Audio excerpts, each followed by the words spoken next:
యజ్జత్ ఆచరతి శ్రేష్ఠ. మనం పని చేసే ముందు మనకు ఒకసారి ఈ పని మనం చేసేది రైటా తప్ప అని అనుమానం వస్తుంది. అదే నిజమే, సహజంగానే వస్తుంది. మనం తెలివి తక్కువ వాళ్ళం అని అనుకోవద్దు, అది వస్తుంది. అందరూ తెలివైన వాళ్ళు కూడా వస్తుంది.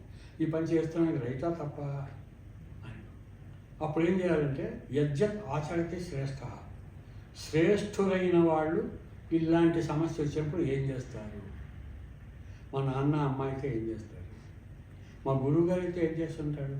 నాకు నచ్చిన వాడు ఎవడో ఉంటాడు నా జీవితంలో, ఒక నేను బాగా చాలా గొప్పవాడు అనుకునేవాడు, ఆయనైతే ఏం చేస్తారు అని శ్రేష్ఠులైన వాళ్ళు ఏం చేస్తారో ఒకసారి ఆలోచించుకొని, ఇప్పుడు నాకు కోపం వచ్చింది, ఎవరో తిట్టారు, నన్ను తిరిగి జవాబు చెప్పాలా వద్దా అని అనుకుంటున్నాను. అప్పుడు శ్రేష్ఠులైన వాళ్ళు ఏం చేస్తారు అని అడిగితే, నాకు తెలిసిన ఒక ఆయన ఎవరేమన్నా సరే నవ్వుతూ ఉంటాడే కానీ తిరిగి జవాబు